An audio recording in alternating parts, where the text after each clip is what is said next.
Bom dia, alunos, tudo bem com vocês? Hoje, quinta-feira, dia 1º de abril, a nossa aula de literatura, tá bom? Então é o seguinte, primeiramente, aquela palavra de esperança, de fé, que todos possam ficar bem e todos possam estar bem, tá bom? Então isso é o que eu desejo para vocês. Bom, gente, e aí eu falei que iria dizer quais seriam os conteúdos de literatura na aula de literatura. Pois bem, então, gente, eu venho falar para vocês que os conteúdos, claro que a gente vai mandar um documento falando todos os tópicos, mas eu vou adiantando para vocês, tá bom?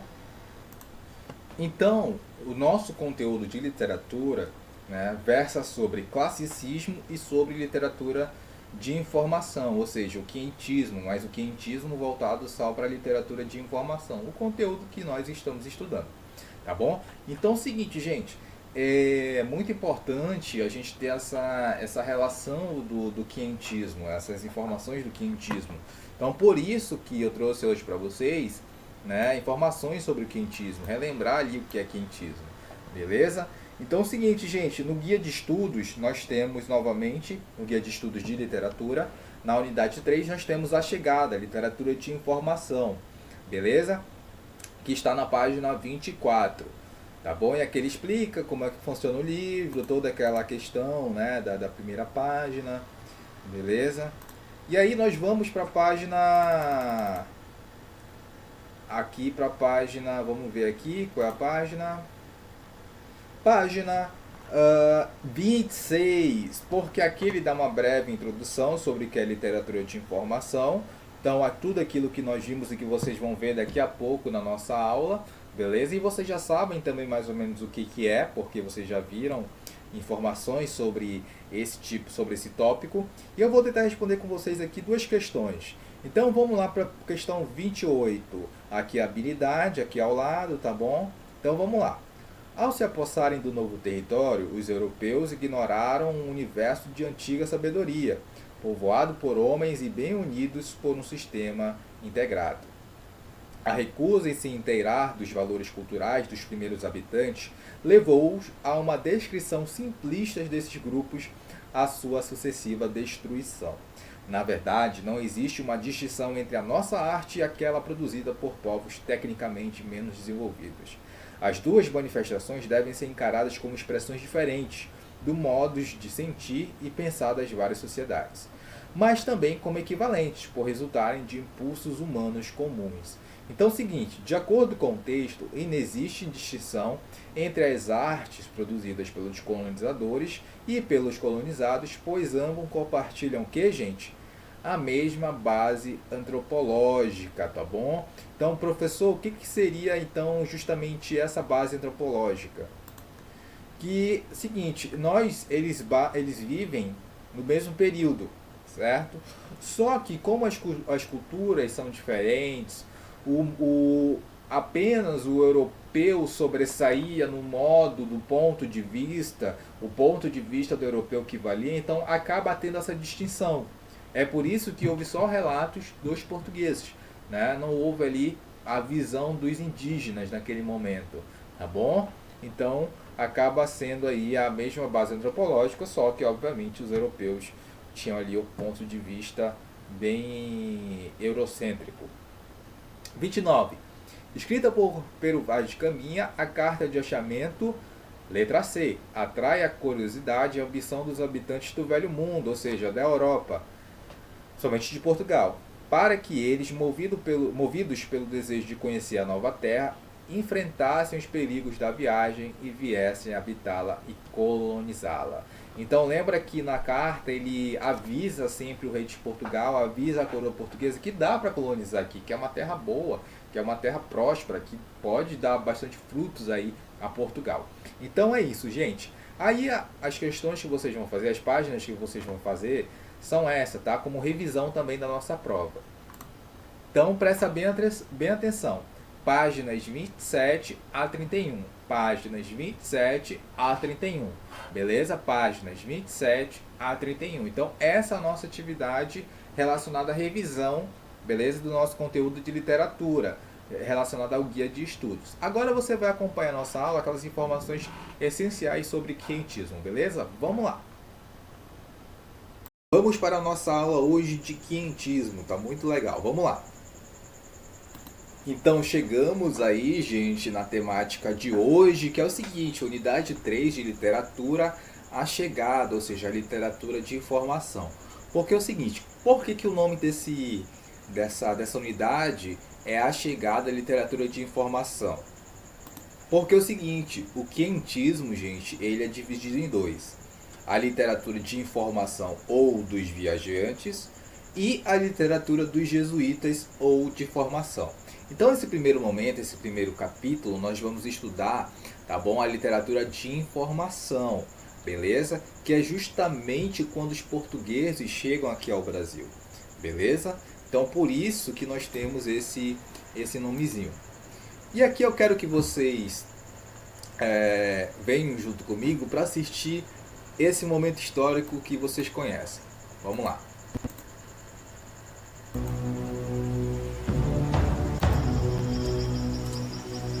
Só um minuto.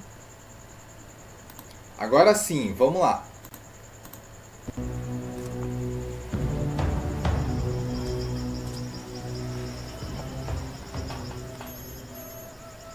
Me coloca Pedro Vaz de Caminha. Olha bem esse nome aí, esse rapaz. Quando o Batel chegou à boca do rio, estavam ali 18 ou 20 homens pardos, todos nus, sem nenhuma coisa que lhes cobrisse suas vergonhas.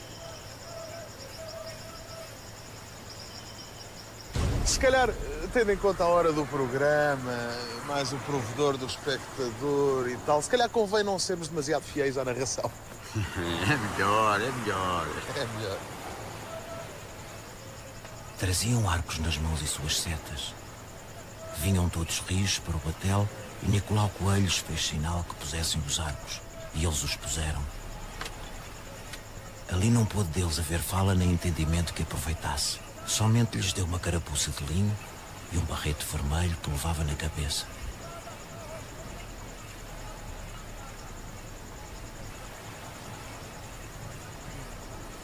E um deles lhe deu um sombreiro de penas de aves, compridas, com uma copazinha pequena de penas vermelhas e pardas, como de papagaio.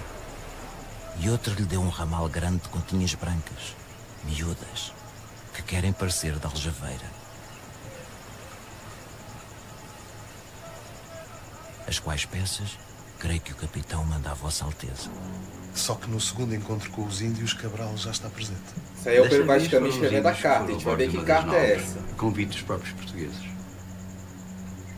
O capitão, quando eles vieram, estava sentado em uma cadeira e uma alcatifa aos pés prostrado e bem vestido, com um colar de ouro muito grande ao pescoço. Consta que Pedro Álvares Cabral era um pouco vaidoso. E nós outros, que aqui na nau com eles íamos, sentados no chão por essa alcatifa.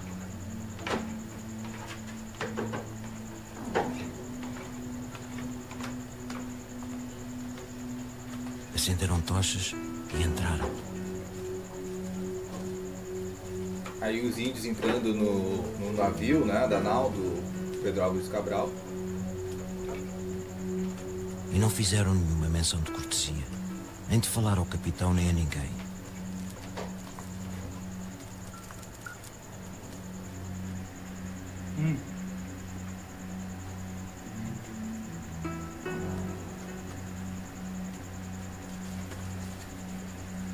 Um deles, porém, pôs-olho no colar do capitão e começou de acenar com a mão para a terra e depois para o colar, como que nos dizia que havia em terra ouro.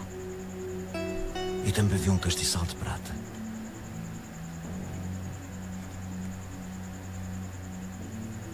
E assim mesmo acenava para a terra e então para o castiçal, como que havia também prata. Só que não era bem isso que eles queriam dizer. O que eles tinham era uma enorme curiosidade pelo metal precioso. Os índios não conheciam nem o ouro nem a prata. E é o próprio Pedro Vaz de Caminha que lança essa hipótese. Mostraram-nos um papagaio pardo, que aqui o capitão traz. E acenaram para a terra, como que os havia aí. Papagaios eles conheciam. E bem, já outros animais? Mostraram-nos um carneiro, não fizeram dele menção. Não conhecia os carneiros. Mostraram-nos uma galinha, mas haviam medo dela e não lhe queriam pôr a mão. E depois a tomaram como espantados. Não conheciam a galinha também. Ainda se fosse um franguinho assado, talvez tivessem gostado mais. Oh, amigo Borges, nem isso. Beleza. Deram-nos ali de comer. Bacana. Então aí já dá pra perceber, tá, gente? Já dá pra perceber como foi esse primeiro encontro. E aí a gente vai fazer, a gente vai ler esse trecho daqui. Por isso que eu deixei correr um pouquinho mais, porque nós vamos ler um trecho justamente da carta do Pero Vaz de Caminha que fala sobre essa passagem. Não é uma coisa inventada, não foi um vídeo inventado. É de acordo com a carta do Pero Vaz de Caminha. Tá bom? Então vamos lá. O quentismo no Brasil, como eu falei, ele é dividido em literatura de informação e literatura de catequese. Primeiro nós vamos estudar literatura de informação. No outro livro de literatura, no livro 2, nós vamos estudar a literatura de catequese, tá bom?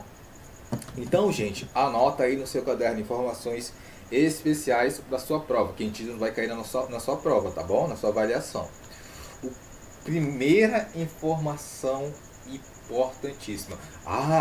Lembrando que quentismo já é conteúdo de CIS, já é conteúdo de PSC. Vocês viram que semana passada houve um comunicado da UFAM que o PSC vai ocorrer, né? Então tem que tomar já cuidado. Então olha só, o quentismo, gente, ele não é um estilo literário, tá? Ele não é uma escola literária. Ele é um período histórico, tá bom? Que representa as primeiras letras escritas no Brasil e que são informações sobre o Brasil. Então o quentismo ele vai de 1500 até 1601, tá bom? Professor, a literatura de informação vai de quando até quando? Vai de 1500, que é quando os portugueses chegam, até 1549, tá bom? O que nós estamos estudando agora, literatura de informação ou dos viajantes, vai de 1500 até 1549. Professor, quem eram essas pessoas que escreviam? Essas pessoas que escreviam, gente, eram cronistas, eram pessoas da própria navegação, né? Pessoas que ali não tinham, às vezes, uma ocupação, mas eram letrados, né? Então, mas a maioria das vezes eram cronistas de ofício, beleza? Professor, os missionários jesuítas também vão escrever sobre o Brasil? Vão, mas isso a gente vai ver lá na frente, tá bom? Então, olha só. Relatos, cartas e documentos escritos por cronistas, viajantes ou jesuítas com caráter informativos e descritivos sobre as terras recém-descobertas e colonizadas pelos portugueses no século XVI. Então, gente, esses relatos, essas cartas escritas pelos viajantes, né, ela tem informações importantíssimas. Nós sabemos como foi aquela época, justamente por causa desses escritos, desses viajantes, né, porque eles abordam tudo: a fauna, a flora, os índios, as possíveis riquezas, beleza? E os principais cronistas, gente, dessa época aí são o Pero Vaz de Caminha e o Pero Magalhães de Gandavo, o Padre Manuel da Nóbrega e o Padre José de Anchieta. A gente vai ver lá na frente, lá na literatura dos jesuítas, tá bom? Mas há outros cronistas também que eu vou comentar na próxima aula, beleza? Mas o importante pra gente é o Pero Vaz de Caminha. Bom, gente, aí o contexto histórico, certo? São as grandes navegações. Portugal, você sabe, e Espanha, grandes potências marítimas. E começa a surgir o que também? As trocas comerciais.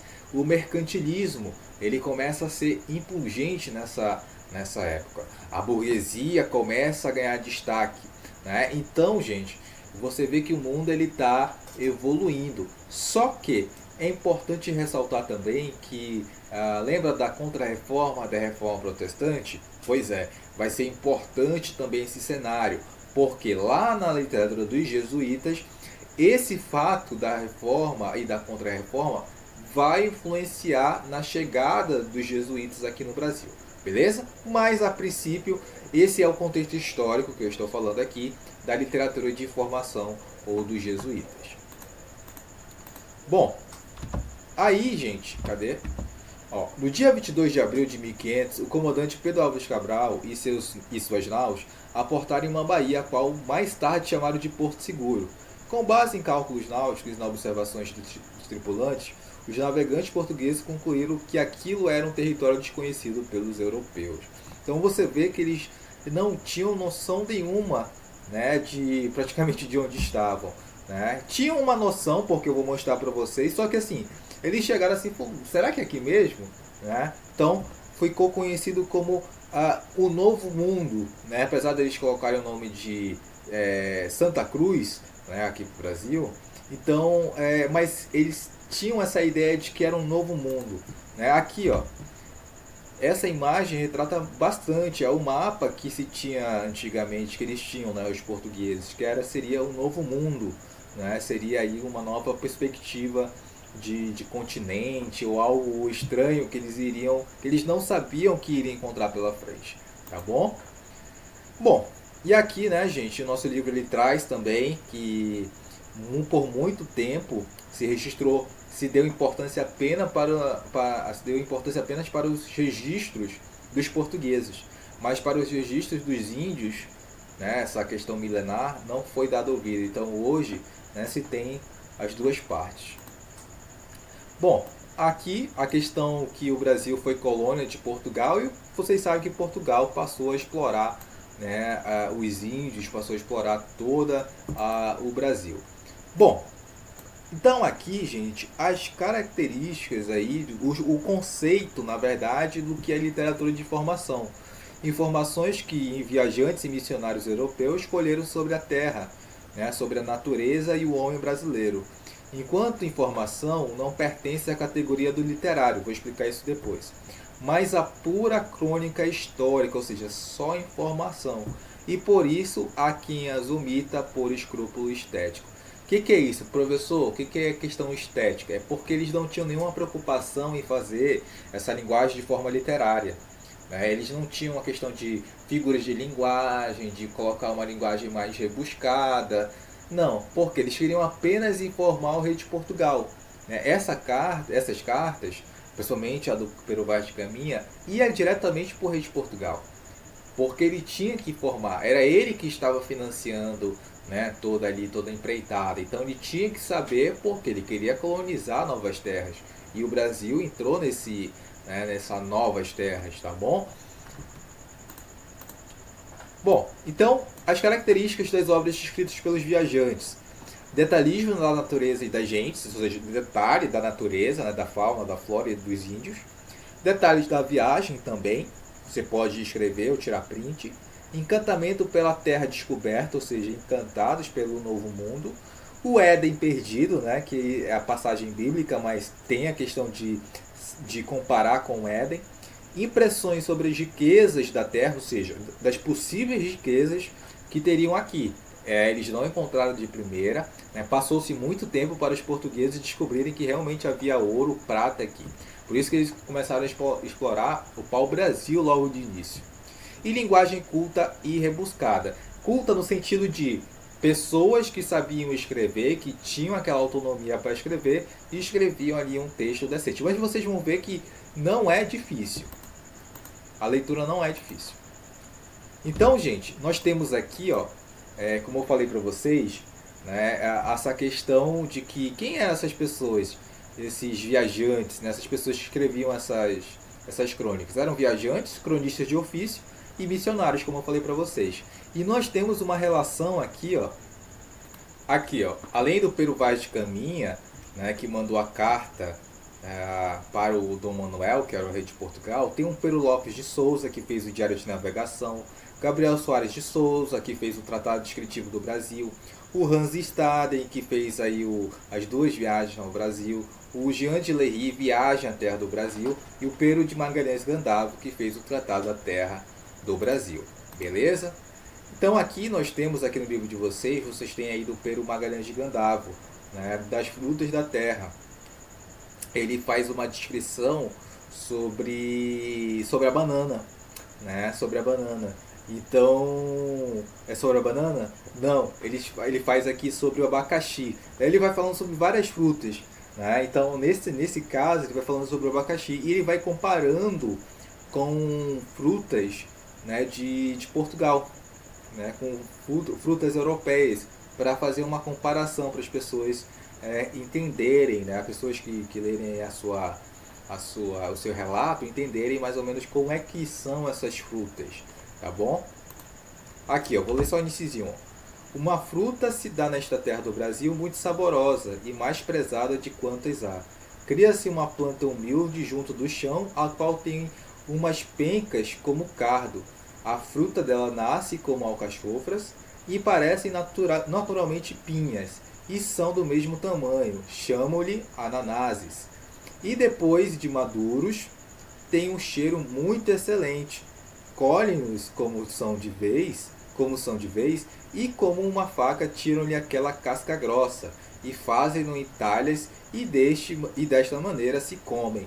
Excedem no gosto a quantas frutas há neste reino, e fazem todos tanto por esta fruta, que mandam plantar roças dela, como de cardais. A este nosso reino trazem muitos ananases em conserva.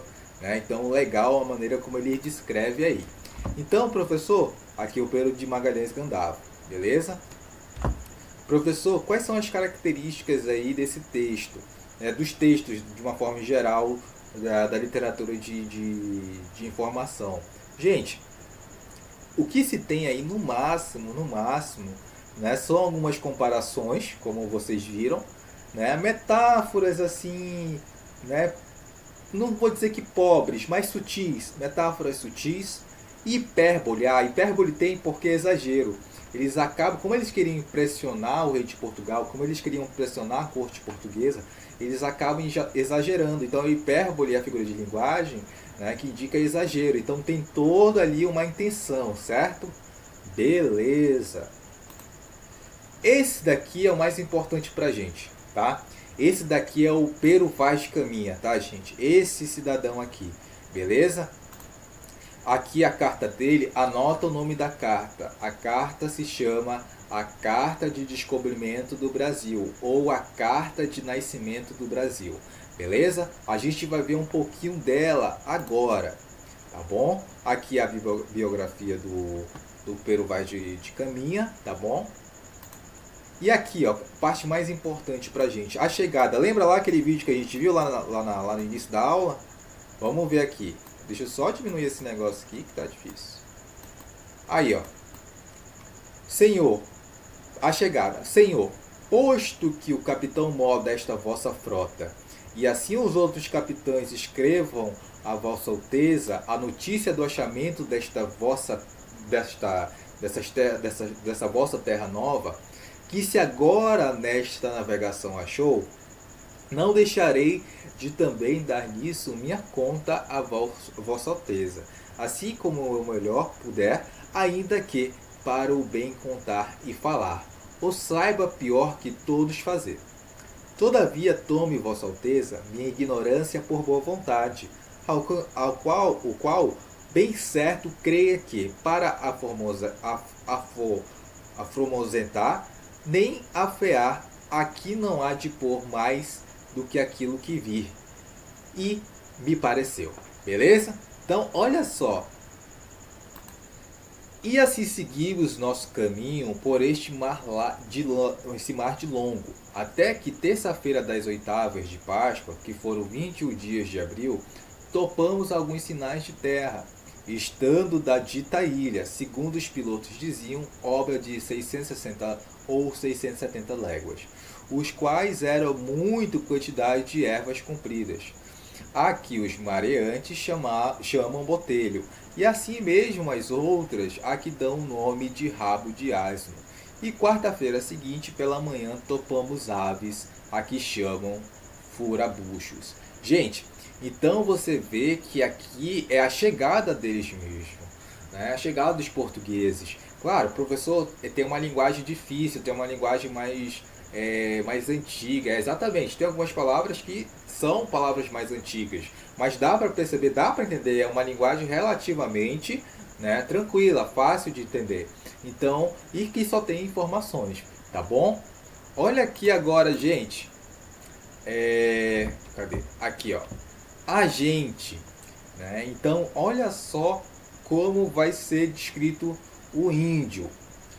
A feição deles é serem pardos, um tanto avermelhados, de bons rostos e bons narizes, bem feitos. Andam nus sem cobertura alguma, nem fazem mais caso de cobrir ou deixa de cobrir suas vergonhas. Vergonhas são as partes íntimas. Do que de mostrar a cara, ou seja, tanto faz para os índios, né?